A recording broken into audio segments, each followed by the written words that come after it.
Bismillahirrahmanirrahim. Assalamualaikum warahmatullahi wabarakatuh. Saudara-saudara dimanapun Anda berada, Alhamdulillah saya patut bersyukur kepada Allah Subhanahu wa Ta'ala.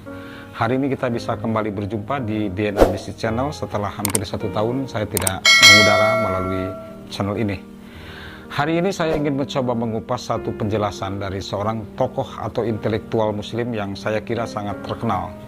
Terkenal karena kontroversinya, misalnya oleh para pengikutnya sering disebut sebagai Hujjatul Islam, di mana hampir tidak ada seorang pun mereka yang bertentangan dengan pikiran-pikiran dia yang tidak bisa dia kalahkan, sehingga dia diberi gelar sebagai Hujjatul Islam. Tetapi juga banyak di antara intelektual muslim yang menuduh dalam tanda petik beliau sebagai sosok yang paling harus bertanggung jawab terhadap runtuhnya intelektualitas muslim, tentu saja di kalangan masyarakat muslim. Kali ini saya ingin mencoba menjelaskan soal klasifikasi ilmu menurut Al-Ghazali. Al-Ghazali menyebut bahwa ilmu bisa diklasifikasikan ke dalam 2 kelompok besar. Yang pertama yang disebut sebagai ilmu nakli atau ilmu syariat, kemudian yang kedua sering juga disebut sebagai ilmu akli atau ilmu yang didasarkan atas pertimbangan-pertimbangan rasional dan berbasis pada fakta-fakta empiris. Menurut Al-Ghazali, yang disebut dengan ilmu syariat itu adalah sesuatu yang diambil dari nabi, para rasul, para anbiya, kemudian juga diambil dari para solihin, dan kemudian juga diambil dari asar para sahabat. Tentu saja sunnah-sunnah nabi juga. Itu menjadi sandaran penting dari cara perolehan manusia untuk mendapatkan apa yang disebut dengan istilah ilmu yang berbasis pada nakal. Nah, kelompok ilmu ini menurut Al-Ghazali dibagi ke dalam 4 kelompok besar. Yang pertama yang disebut sebagai ilmu usul, kemudian yang kedua disebut sebagai ilmu puru, kemudian yang ketiga disebut sebagai muqaddimah, dan yang keempat disebut sebagai mutammimmat. Ilmu usul menurut Al-Ghazali adalah hal-hal yang paling pokok dalam soal-soal agama. Misalnya ini berbasis kepada apa yang tersebut sebagai Al-Quran, sebagai sunnah Nabi, ijma, dan asar para sahabat. Jadi segala sesuatu yang sumbernya dari Al-Quran, dari as-sunnah atau hadis Nabi, kemudian dari ijma para ulama dan asar para sahabat, menurut Al-Ghazali adalah termasuk dalam kategori ilmu yang diperoleh atau yang menuntut perolehan ilmu dari ilmu syariat yang bersifat usuliyah. Kemudian yang kedua, ilmu-ilmu yang disebut sebagai ilmu syariat yang furu'iyah. Nah, ini tidak berhubungan secara pokok sebagaimana ada di dalam hal-hal yang bersifat usul, dalam hal-hal yang bersifat pokok, tetapi yang bersifat pencabangan. Misalnya dalam soal fikih misalnya, karena ini berkaitan dan berhubungan dengan kemaslahatan manusia, maka manusia atau para intelektual, para ulama muslim mencoba mengkonstruk sebuah gagasan tentang pentingnya melahirkan sebuah ilmu yang kemudian ilmu ini dikenal dengan istilah ilmu fikih dan ilmu usul fikih.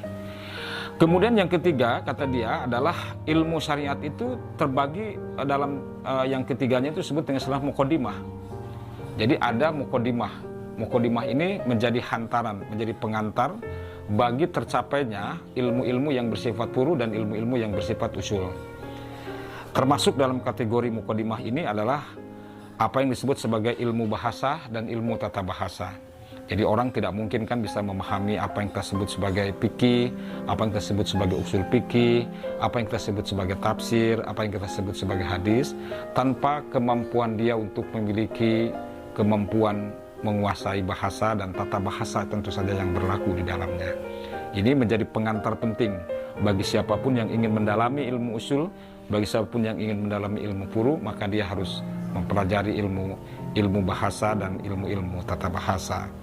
Kemudian yang keempat yang disebut oleh Al-Ghazali dalam bagian di ilmu syariat itu adalah mutammimmat. Mutammimmat itu bisa disebut sebagai penyempurna bagi perolehan kita di dalam mendapatkan ilmu-ilmu usul dan ilmu-ilmu furu. Kemudian yang kedua, klasifikasi kedua menurut Al-Ghazali adalah ilmu ghair syariat. Ilmu ghair syariat ini tidak bersumber dari ilmu syariat. Jadi kalau ilmu syariat itu sesuatu yang diambil dari para nabi dan akal tidak mampu menunjukkan apa yang ditunjukkan oleh Al-Quran misalnya, oleh as-sunnah. Nah, sementara kalau ghair syariat itu adalah ilmu-ilmu yang diperoleh oleh manusia yang sumber dasarnya adalah akal pikiran manusia. dari penglihatan manusia, dari pendengaran manusia, dan di mana syariat tidak menunjukkan apa yang didapatkan oleh akal pikiran manusia itu, apa yang didengar oleh manusia itu, dan apa yang dilihat oleh manusia itu. Jadi sesuatu ilmu yang diperoleh murni atas pemikiran manusia, atas kemampuan manusia melihat, atas kemampuan manusia mendengar, atas kemampuan manusia mengecap, atas kemampuan manusia merasa, maka itu disebut sebagai ilmu ghairus syariat. Ilmu ghairus syariat itu menurut Al-Ghazali terbagi ke dalam 3 kelompok besar. Yang pertama yang disebut sebagai ilmu yang terpuji. Ilmu yang terpuji ini memang ilmu yang didapatkan oleh hasil olah pikir manusia dan kemampuan manusia dalam mengolah fakta-fakta empiris, ya, ke dalam sebuah kerangka ilmu, dan ini sangat bermanfaat bagi keberlangsungan hidup manusia. Misalnya ilmu kedokteran. Ilmu kedokteran ini tidak persis didapatkan oleh umat Islam dari Al-Quran tentang bagaimana misalnya cara mengobati manusia dalam arti secara praktis, ya. Tetapi ilmu ini diperoleh oleh manusia melalui kemampuan berpikir manusia dan kemampuan manusia menguji cobakan sesuatu. Nah, jadi ilmu kedokteran. Kemudian yang kedua ilmu hitung, ilmu berhitung. Jadi ilmu berhitung itu adalah ilmu yang memang juga dihasilkan oleh proses indrawi manusia, proses berpikir manusia. Tetapi Al-Quran tidak menunjukkan secara langsung bagaimana cara manusia melakukan proses perhitungan. Maka kemudian ilmu ini disebut sebagai ilmu yang terpuji. Kan tidak mungkin ada orang yang bisa berbisnis kalau dia tidak memiliki kemampuan hitung-menghitung.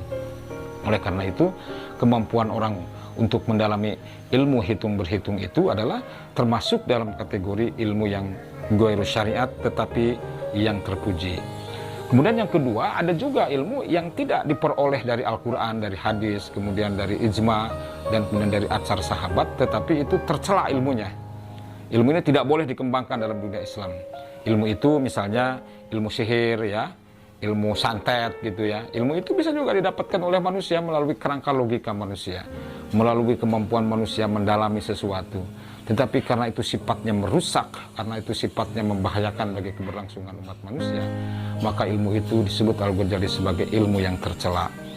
Dan kemudian yang ketiga, ada juga yang disebut istilah ilmu yang bersifat mubah. Jadi ada sesuatu yang bersifat mubah. Mubah itu ya tidak terpuji sebagaimana ilmu kedokteran dan ilmu berhitung, tetapi juga tidak buruk seperti buruknya ilmu sihir dalam pendekatan Al-Ghazali.